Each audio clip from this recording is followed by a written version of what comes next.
Hello and welcome to the Theorist Composer Collaboration, a podcast interview series highlighting modern composers and music theorists. My name is Aaron DiZarilla. I'm the host of this podcast and also a graduate music theory student at Florida State University. And well, today's episode is a little bit different than the normal, as you can probably tell from the thumbnail and the title. This is the 1-year anniversary episode of this podcast. 1 entire year of the Theorist Composer Collaboration. So on this day, April 12th, when this will be released, 2025, is 1 year since April 12th, 2024, when the first episode featuring Justine de Saint Mars and Oceans Blooming was released. And ever since then, we've had 32 episodes. This is technically episode 33, but 32 episodes, and I'm just absolutely blown back by that. For this special occasion, something that really means a lot to me, I just wanted to hop onto the mic and do a short episode, but there are also some absolute delights today. I want to first off say just thank you to everyone for listening. You know, I know there's like 100,000 podcasts out there.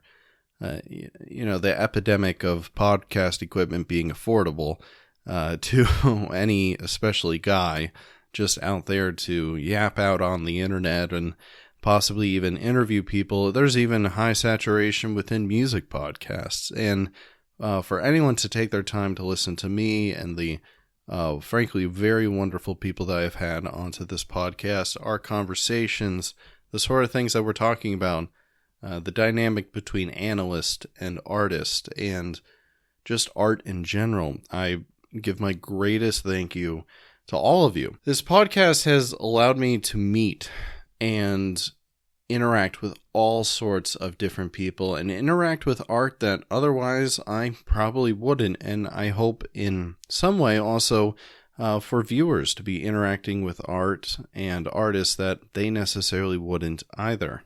You know, we had on this podcast such a wide range of guests, anything from actually a fair amount of my colleagues at Florida State who are graduate students all the way to tenured professors of both composition and now, most recently, with Professor Taure Medozedian on episode 32, also in music theory. And I'm incredibly thankful for that. I'm also really happy. I wish I started doing this earlier on in the podcast's life, is a very diverse set of musical angles. We have folk artists, rap artists, classical composers, people who compose in the more avant-garde idiom, and neo-romantic and classical. Atonal, post-tonal, movie score-esque, which is kind of a funny term in of itself, but I am very happy with the wide-ranging amount of music that's on this podcast, and I hope to grow it even more, to be even more inclusive and representative of the highly diverse art and music that's out there in the world. I guess I'll get the heavier stuff out of the way. You know, I started this podcast, obviously, April of 2024, and it was a time when, you know, it was the last year of, or no, I should say the end of the first year of graduate studies. And for a number of reasons, personal, internal, and external, I was feeling pretty burnt out in a way. And I felt, let's say, not very creative with my own capabilities and so on. And this podcast was very much a creative outlet for me to start going out into the world and shaping music discourse in the way that I think would be beneficial to people, or at least creating a platform in the way that I saw fit. And now that has changed over time, you know, on a technical level, and I wish I had a stronger push for this at the beginning. Honestly, I was just trying to get anyone who would say yes to coming onto a random no-name podcast. Not saying that I'm a big name now, but back then, just trying to get anybody, but I wish I put more of a concerted effort to have a more diverse cast of composers. But regardless, the initial slate, middle, and now all fantastic guests of all certainly different stripes and compositional backgrounds. And this podcast has been a very necessary outlet for me over the past year to get over very large creative and, frankly, emotional slumps when it comes to music theory or the arts. And also, in a way, this podcast has helped reshape my thinking of music theory and reshaping my thinking of modern composition. Something I talked a bit about in the most recent episode, episode 32 with Talray Motazedian, Professor Talray Motazedian, that is. Got to be a professional. One thing I discussed with her is, in my education at Florida State, learning about the history of music theory and, in a way, the recent history of composition as well, I've grown more and more cynical about the past, about what was and what was propagated and what was allowed and what was not allowed and so on. But I find myself, on the flip side, I find myself progressively more and more and more excited about the future of both composition and especially music theory. Honestly, in a way, I'm just really happy to be part of it in some way. Going to the Society for Music Theory National Conference in Jacksonville this past fall was certainly constructive to how I'm thinking about the future of the music theory field. It was such a diverse array of thought, of identity, and of people there. It really was encouraging. And, I'm trying to have my own piece of the pie just a little bit in my own professional pursuits in a master's degree and hopefully PhD. But, I'm carving out a small corner for myself on this platform. But I don't know if I so much want to say for myself, because I really see this podcast as more than, it's not the Aaron show. I know that I'm the host on nearly every episode, bar one. So 31 out of 32 episodes I'm the host. But thank you, Brittany, for that, by the way. But I don't see this as a show centered around myself. I feel like I've phrased it that way so far, but not to say that this podcast is somehow life-changing to other people. That would be pretty cool. But I see this as more as a growing community. I love the people that are in it and a part of it. The online sphere of content creation and support for music theory and composition is only growing. And I'm happy to be part of it. Some days it's really humbling to think about all that I've done, all that I've spoken to, all the people that I've spoken to, and all that I've met.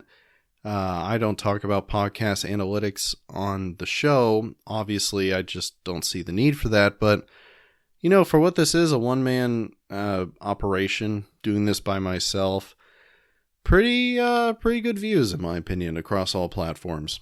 I'm happy. I'm happy with it. And so there's a little reflection on the past year, but I don't want to dilly-dally too long. I also don't want to just be rambling.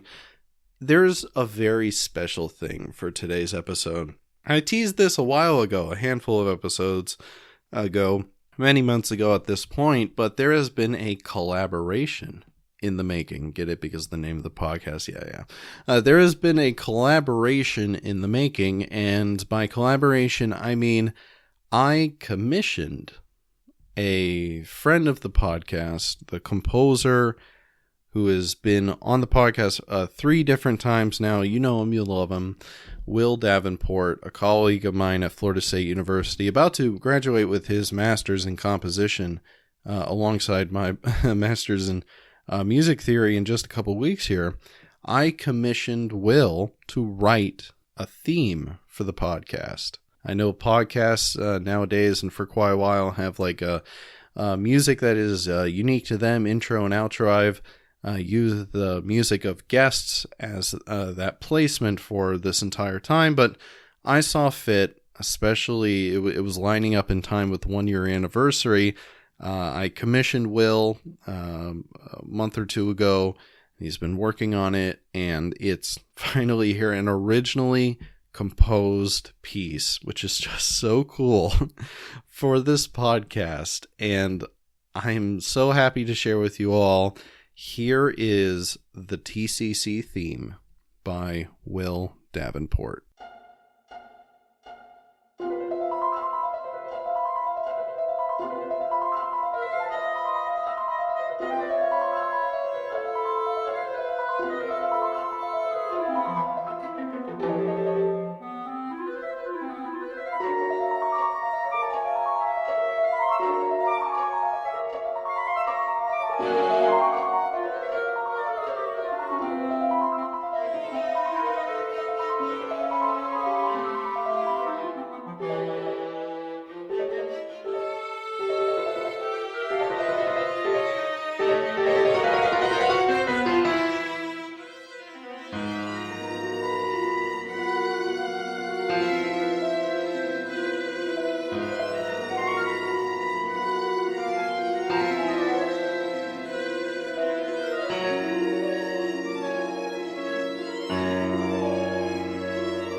I just think that's awesome to have originally composed music for this program. I feel very privileged, and thank you to Will. And I would say more about it in this moment, but not too long ago, I recorded a short little one-on-one with Will to talk about the composing of this theme, some of the process, and some cool things that are coming up with it. So here is that little interview snippet, and I'll be right back on the other side. Hello, Will. Welcome back to the podcast. How are you doing? I'm doing good. Happy to be back again. Yes, I believe this is, although this is just for a little segment, I believe this is like the fourth time or so. Definitely the most reoccurring guest. Anyways, I just wanted to have you on this anniversary episode because, you know, a big part of it is the reveal of this commissioned work, which is now going to be the podcast intro and outro. And I just wanted to have you talk a little bit about, you know, what went into this, about like, you know, I gave you some like stylistic directions, but that I thought would work. But yeah, what was your thought process with composing this? Yeah, it was kind of hard to figure out where to start with this just because I had so many things I wanted to do with this like minute of music. I wanted to like make it super theory-y and like please composers and like do all these different things, and I was thinking way too hard about it. It wasn't until you told me that you hired me to write this because you just liked how my music sounded. And I was like, oh, okay, I'm thinking way too hard about oh my God. And then things started flowing a little better after that. You gave me the instrumentation of I guess we kind of worked on the instrumentation, but we ended up on clarinet, viola, and piano as kind of a unique ensemble, but one with a lot of interesting capabilities. And I tried to show off the different kind of timbral colors of the instruments. I haven't really worked with this combo before, so yeah. I believe I said to you that I want piano and then a string and then some kind of woodwind, maybe brass, up to you. So I know I picked piano, but why did you? I believe you're the one who chose specifically viola and clarinet. Why is that? Well, one reason is that I just know a good violist. So having a performer is super cool. Jacob Grice, who performed on my concerto for electric violin, he did a fantastic job, and I've been meaning to work with him more in some way. And I also just wanted to explore the capabilities of the viola because I think it's kind of an underloved instrument. That and I also settled on the clarinet because I think it would blend well between those two. And I don't know, I before the deadline started approaching, I was like, this will be a fun challenge. Has it been challenging? Well, you said a little bit about the creative block or so, but how about contending with the instruments themselves? It's a little strange. The the viola always has like the range doesn't go as far as I want it to whenever I write for the viola, and so there's just little things, but overall, once I started, once I settled on an idea finally, I things kind of started flowing out of me. Sure, sure. And you mentioned performers. So for the time being, it's going to be a MIDI recording, which is perfectly good. You got some nice note performer stuff going on over there.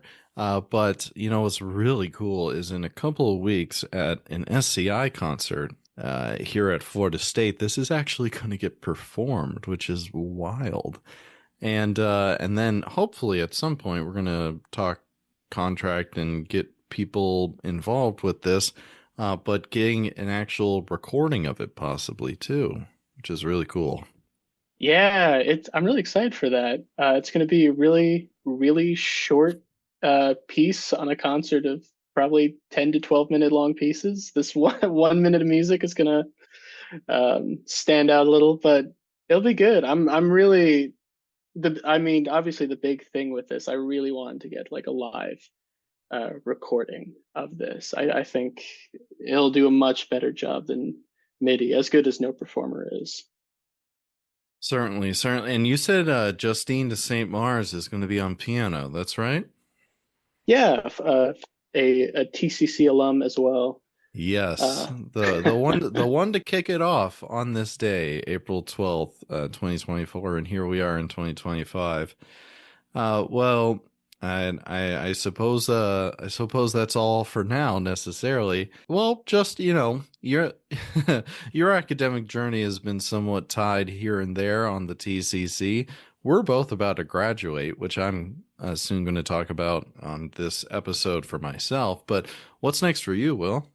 for me, I am moving to Ohio, where good housing opportunity popped up for me, and I'm just going to be taking a few gap years and just writing music a little more stress free. Hmm. Pretty tired after the masters. That one beat me up a little. So I think it'll be good to kind of fill up my portfolio, maybe get some teaching experience here and there, and buckle up for the DMA when that eventually happens. Buckle up indeed. Buckle up indeed. Well, thanks, Will, for coming on real quick. And of course, great doing this sounds weird to say. Great doing business with you. Your service, your time is always appreciated on this podcast. And, as you were saying, I picked you in particular to commission this theme, which will be heard by, weird to think, over time, hundreds of people, many times in different places. And your name will always be in the description for it. And so, yeah, thank you for all your contributions to the TCC, but especially your time and effort with this theme. Yeah, absolutely. I think this is a great podcast. I think it has a great purpose, and I'm really happy to be able to support it like this. I just want to give another big thank you to Will Davenport. He has been an amazing supporter of my work and everything I've done, obviously coming onto the show, but also in a personal way. And of course, collaborating with me on the composition of this theme, something that's going to be heard hundreds of times over the course of, I don't know, but hopefully a while. And I thank him dearly for his friendship and for his support. I have to say, working through this solo podcast right now, I don't know how people do this. I'm so used to chatting with another person. It's almost kind of odd just to be talking to myself with an outline in front of me, but maybe it's better that the normal episodes are all interviews. I don't find myself particularly interesting in this context. Anyhow, some personal things. I also had wished that I would have been able to make a big announcement right now, but unfortunately, just the way that the world goes, I haven't been able to, which is the status of my PhD, status. I had hoped to be accepted into a program by now, and the door is not completely shut. But there's only there's one more program that I'm holding out on that I'm sitting on the wait list for confidentiality or professional reasons. I'm not going to list what that is, but I'm on the wait list, and the deadline for applicants to respond to offers is this coming Tuesday on April 15th. So doesn't mean everything will be wrapped up on April 15th, but certainly things will be moving faster. In total, I applied to either 6 or 7 schools, and I'm down to this one, so maybe this PhD application cycle hasn't been the most successful, which has been reflected a little bit in the gaps of content and the inconsistencies in the past couple months. This has been a pretty stressful time. But, if I don't get into a PhD program this cycle, that doesn't mean that I'm just flat out giving up on the music theory field. There's plenty of wonderful clerical work around in Tallahassee, and I'll give it a good shot the next time around. This podcast will still, of course, exist regardless, and hopefully I can make a positive announcement in a week or two.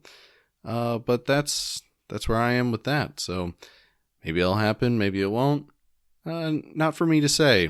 Very literally, metaphorically and very literally, not for me to say. So thinking about the future, the second year of the Theorist Composer Collaboration, what is there to change? What is there to improve? What is there to add? Well, something I made clear on the most recent episode with Professor Motazedian is that I want, and also in recent blog posts, I really want to incorporate more working theorists into the podcast. I think just overall, that would be fruitful to the discussion, to the platform, to the community built in and around this podcast. I want to have another roundtable soon at some point. Some issues that I'm thinking about is the boogeyman of AI in music, which it's a boogeyman for understandable reasons, but still very controversial. Also, I'm thinking about having a roundtable with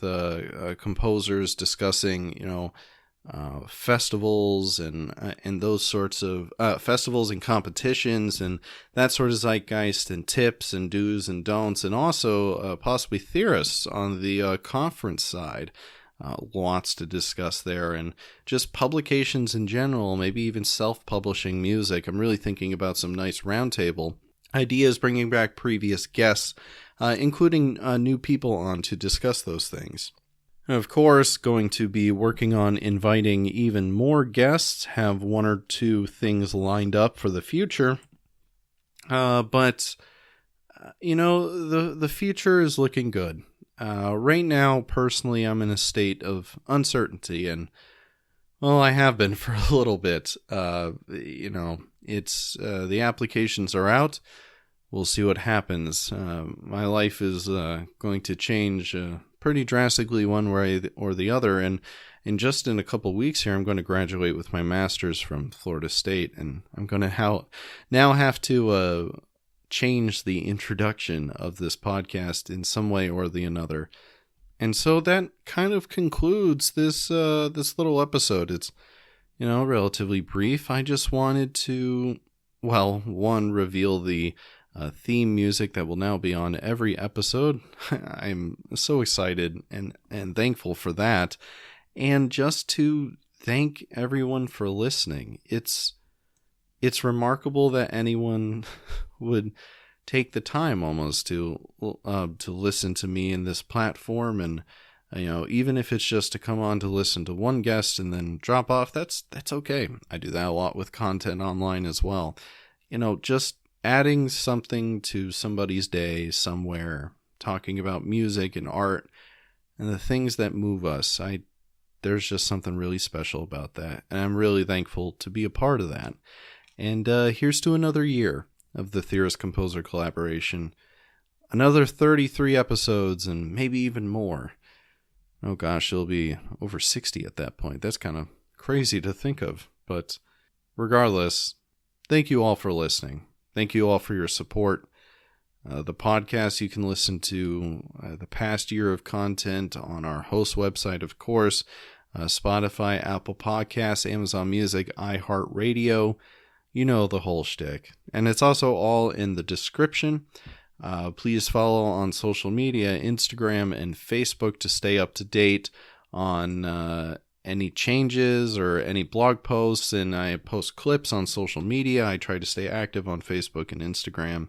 Make sure to follow there to see the newest up-to-date content from the TCC. And if you're so inclined, never feel pressured, but if you're so inclined, on our Buy Me a Coffee page to show financial support to the TCC, always appreciated, but your listenership and the following itself is just as appreciated. And yeah, thank you very much for the past year. I'm looking forward to the next.